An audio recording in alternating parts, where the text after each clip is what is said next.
Salut la famille, bienvenue à une nouvelle vidéo. Aujourd'hui on est à Monaco où il n'y a plus le confinement et on a le droit de rentrer si on rentre pour le travail. Alors c'est important de garder le masque, donc j'espère que ça va marcher au niveau du son pour vous, que vous allez pouvoir comprendre ce que je suis en train de dire. Mais aujourd'hui on est rentré pour voir un de nos clients de mon agence de marketing Stars Monte Carlo, un concessionnaire de voitures ici à Monaco que vous connaissez très bien. Alors on va regarder une de leurs voitures, mais je vais mettre l'Instagram ici. Si vous avez envie de les suivre sur Insta, ça sera avec grand plaisir. On bosse énormément sur les réseaux sociaux. Mais oui, on est là aujourd'hui et on va regarder une de leurs voitures les plus spéciales qu'ils ont dans le concessionnaire maintenant, la Koenigsegg Agera R. Alors parlons de cette Koenigsegg Agera R. J'arrête pas de sourire parce que j'ai l'habitude de sourire quand on fait ces vidéos, mais je réalise que vous allez rien voir. Et j'espère vraiment qu'au niveau du son, ça va passer. Mais qu'est-ce qu'elle est belle! Regardez-la. Une hypercar, n'importe quelle hypercar est magnifique, mais Koenigsegg en particulier, ils font des voitures super jolies. Et celle-ci est d'une config très particulière. Alors, une config aussi que vous connaissez peut-être, vu que c'est la Koenigsegg Agera qui a le plus de kilomètres au monde, plus de 20 000 kilomètres quand même. Et moi, je l'avais spoté celle-là il y a des années à Monaco. Il y a plein de car spotters de Monaco qui, bon, en gros, ça c'était une des premières hypercars qu'on avait spoté.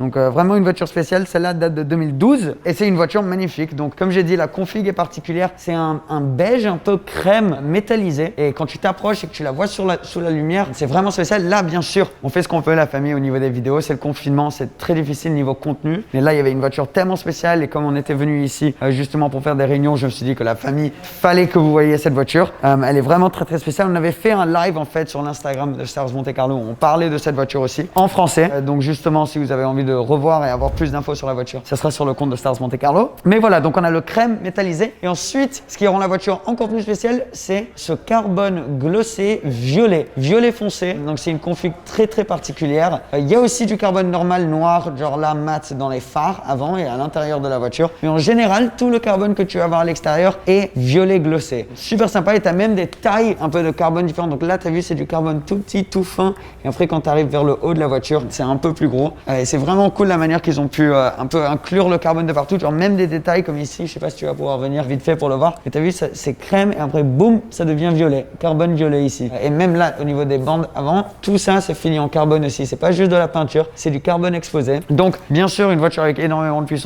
plus de 1100 chevaux, V8 biturbo, vitesse maxi de 250 miles an hour, donc quand même beaucoup plus que 400 km à l'heure. Elle pèse juste au-dessus de 1400 kg, 1435 kg et franchement elle est magique. 0 à 100 en 2 secondes 8, incroyable niveau de la performance. Bien sûr, supercar suédoise développée par Christian von Koenigsegg qui a commencé la marque Koenigsegg quand il avait à peine plus de 20 ans. Donc une histoire magnifique au niveau de la marque. Elle est très particulière, t'en vois pas d'autres un peu comme ça. Donc la Agera R, ils ont commencé la production en 2011, ils ont continué jusqu'en 2014 et ensuite la Agera a continué mais sous d'autres formes, que ce soit la Agera S, la Agera XS, la Agera 11, il y a eu plein de versions différentes mais celle-ci c'était une des premières Agera R livrées et elle est juste magique. On va regarder l'intérieur, on va regarder un peu tout le tour de la voiture mais c'est sûr qu'en tout cas au niveau des détails, tu ne peux pas t'en lasser, tu peux passer des heures à la regarder, genre même ici, si vous regardez au niveau des jantes, donc déjà il y a les écrous centrales et après les jantes sont un peu en forme de turbine comme sur le moteur d'un avion et ça c'est justement pour filtrer l'air à travers le corps de la voiture et autour de la roue et aussi tout l'air turbulent qui est à l'intérieur au-dessus de la roue ici, ils le sortent à travers ces sorties d'air là qui sont finies aussi pareil en carbone violet. Donc tout ça c'est très beau, c'est esthétique mais il y a aussi une fonctionnalité derrière et c'est ce que j'aime beaucoup avec cette marque. Donc le V8 bien sûr qui fait un bruit de ouf, on va pas pouvoir démarrer la voiture mais en tout cas elle est très belle de l'extérieur. Alors on va aller voir l'intérieur vite fait. Oh,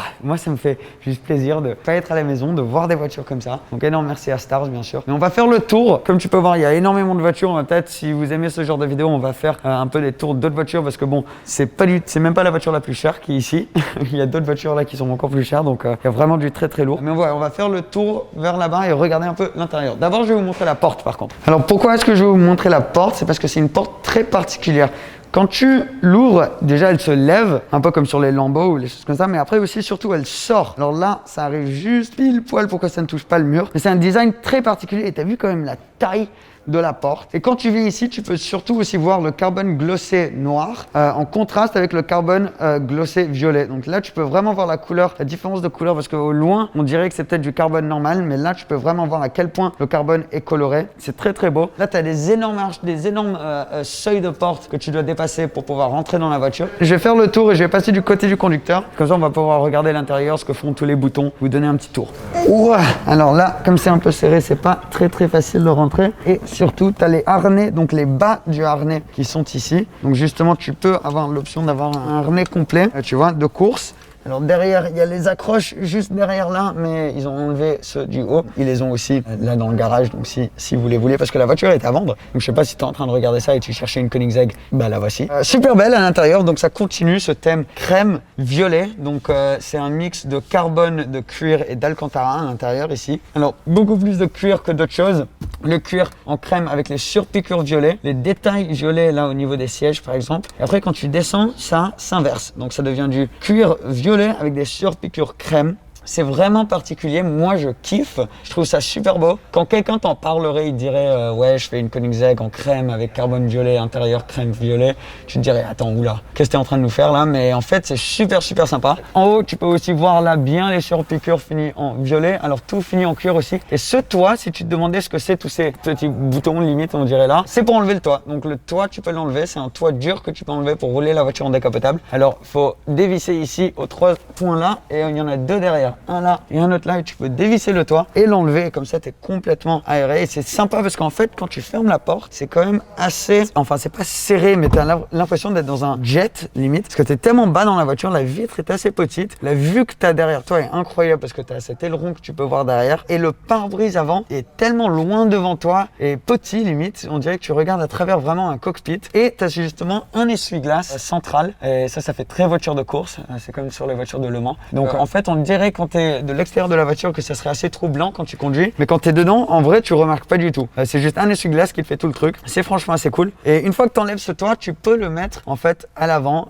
dans le coffre avant, il y a une place pour le toit pour que tu puisses l'amener avec toi. Par contre quand le toit il est mis, c'est très sympa parce que tu as justement cette ouverture en verre là et ça aère énormément la voiture, justement comme tu es un petit peu confiné justement à l'intérieur de cette voiture, ça rajoute vraiment beaucoup de lumière qui rentre dedans et c'est très joli. Alors l'Alcantara il arrive là au niveau du volant, Alcantara violet et bien sûr il y a du carbone juste de partout. Donc sur les seuils de porte, sur les portes elles-mêmes, là au centre c'est du carbone, un mix du carbone mat et carbone glossé au niveau du volant et même là en dessous au niveau de la colonne de direction. Alors tout est digital, enfin la plupart est digital, tu as quelques boutons mais pas énormément. Donc par exemple sur la porte, tu n'as rien, tu as juste la poignée de porte pour pouvoir ouvrir la porte, mais sinon tu n'as aucun bouton pour les vitres. Tout se fait à travers ce petit cercle ici. Alors de chaque côté, les 2 boutons de chaque côté ici c'est pour les vitres. Donc en haut pour lever la vitre du conducteur et pour baisser. Et là pour la vitre passager, donc baisser, monter. Ensuite tu as tout ce qui est les phares en haut là, donc ça c'est pour allumer les phares. Après en bas tu as tes feux anti-brouillard, tu as aussi pour ouvrir et fermer la voiture à clé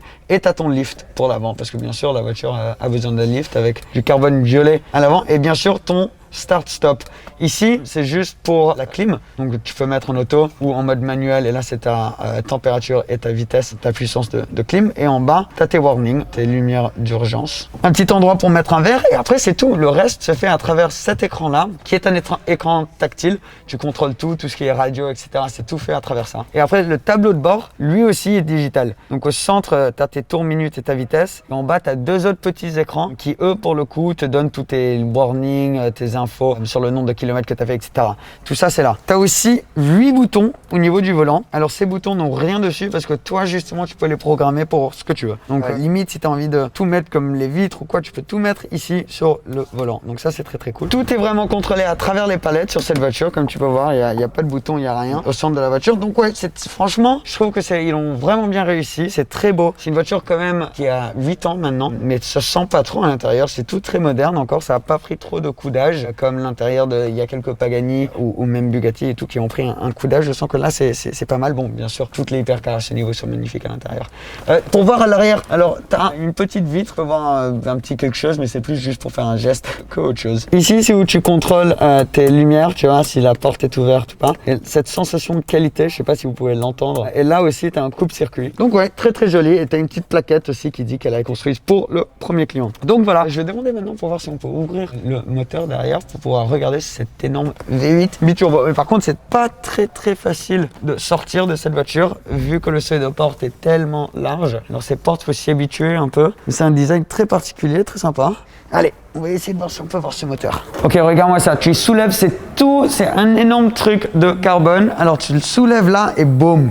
Si ça, c'est pas magnifique. Alors, tu as le moteur, tu as le V8 biturbo, bien sûr, on en a parlé, vous connaissez tous très bien maintenant. La taille des pneus, je sais pas si tu as vu ça, ils sont énormes. Bien sûr, c'est une propulsion, cette voiture. Donc, t'imagines, tu as plus de 1100 chevaux à travers les roues arrière. Alors, on a aussi du carbone violet, carbone glossé noir tout autour. Et c'est sorties d'échappement assez violentes. Et tu as la boîte de vitesse cachée en dessous ici. Vraiment, vraiment très, très beau. Tu peux même voir un peu du système de suspension. Franchement, ils ont très bien réussi le truc. Et bien sûr, c'est très dur de toujours tout mettre dans un endroit aussi compact que ça. Tu as des petits détails comme le logo Koenigsegg ici.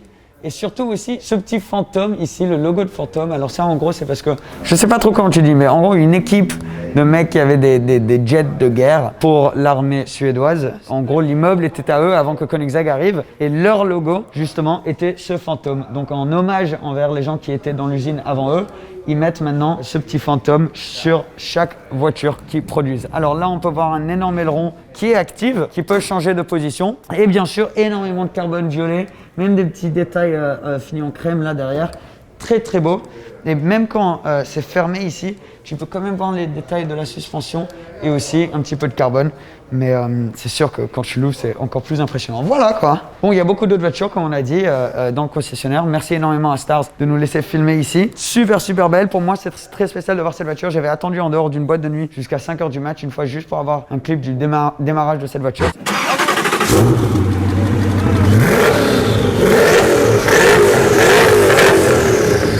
Ça a dû être en 2012 parce que c'est quand la voiture a été produite, quand elle était toute neuve. Donc très cool de l'avoir maintenant, de s'asseoir dedans. J'espère que tu as kiffé la vidéo. Peut-être qu'une prochaine vidéo on pourra faire sans le masque, je sais pas, on verra. Mais en tout cas maintenant prenez tout soin de vous et moi je vous dis à très très bientôt. Merci les gars, ciao ciao.